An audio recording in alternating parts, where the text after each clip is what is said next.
నిజరూపం. చతురంగపురాన్నేలే రాజు చంద్రహాసుడికి రాజగురువు రుద్రాక్షుడి పట్ల ఎంతో భక్తి గౌరవాలుండేవి. అందుకు కారణం చంద్రహాసుడు దాయాదుల వల్ల ఇబ్బందులకు గురి అయినప్పుడు రుద్రాక్షుడు ఆయనకు తగు సలహాలిచ్చి సింహాసనం కాపాడుకునేందుకు ఎంతగానో సహాయపడ్డాడు. సర్వసంగ పరిత్యాగినని చెప్పుకునే రుద్రాక్షుడిలో విపరీతమైన అహంకారం ఉండేది. ఆయన కాషాయ వర్ణంలో ఉన్న పట్టు చీనాంబరాలు ధరించేవాడు. మెడలో రత్నాల హారం, చేతులకు బంగారు కంకణాలతో చాలా ఆడంబరంగా కనపడేవాడు. రాజు దగ్గర తనకున్న పలుకుబడి కారణంగా మంత్రులను, ఇతర ఆస్థాన ఉద్యోగులను చిన్నచూపు చూస్తూ అవమానపరిచేవాడు. రుద్రాక్షుడు ఒకనాడు చంద్రహాసుడితో, రాజా, నీకు నా పట్ల ఉన్న భక్తి గౌరవాల సంగతి అందరూ ఎరిగినదే. కానీ రాబోవు తరం వాళ్ళు కూడా ఆ సంగతి గుర్తుంచుకునేందుకు గాను నా శిలా విగ్రహాన్ని నగరంలో 4 వీధులు కలిసే చోట ప్రతిష్ఠించు అని అన్నాడు. చంద్రహాసుడు అందుకు సరేనని మంత్రి మార్తాండుడికి రాజగురువు కోరిక గురించి చెప్పి, మీరు ముందుగా ప్రసిద్ధులైన శిల్పుల గురించి విచారించండి. వారిలో అత్యంత సమర్థుడైన శిల్పికే ఈ పని అప్పచెప్పండి. అన్నిటికన్నా ముఖ్యం ఆ విగ్రహ ప్రతిష్ఠ. ఆయన రాబోయే జన్మదినోత్సవం నాడు జరిగేలా చూడండి అని అన్నాడు.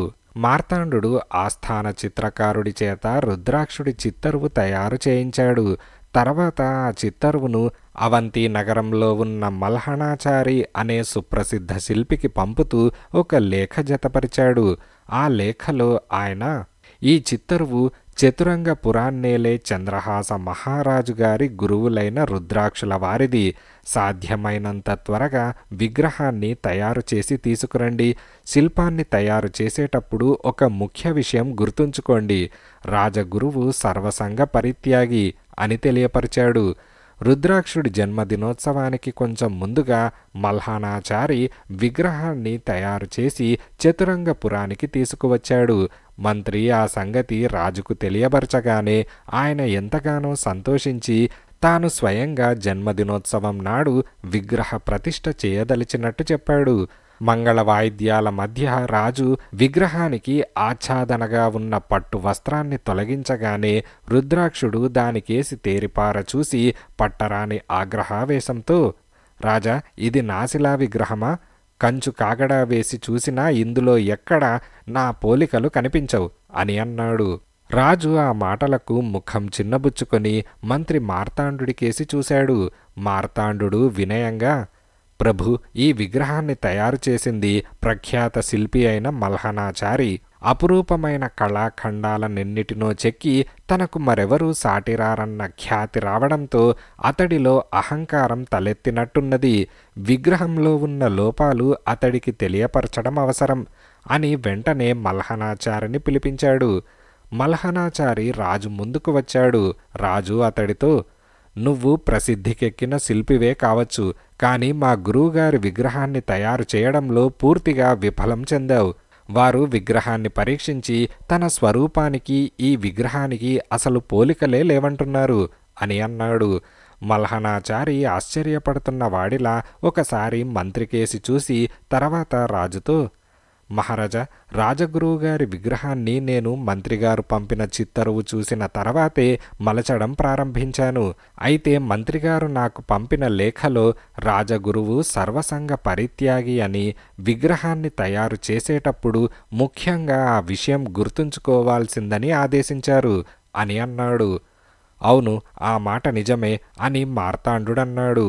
ఈసారి మల్హణాచారి రాజగురువుకేసి పరీక్షగా చూసి, సర్వసంగ పరిత్యాగులైన మహాపురుషుల రూపురేఖలు ఎలా ఉంటాయో నాకు తెలియంది కాదు.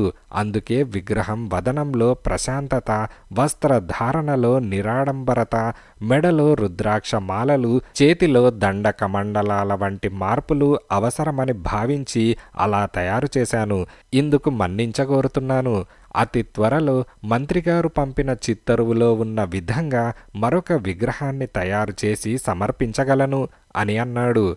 అలాగే చెయ్యి, కానీ పని మాత్రం చాలా త్వరగా పూర్తి కావాలి అని రాజు అన్నాడు.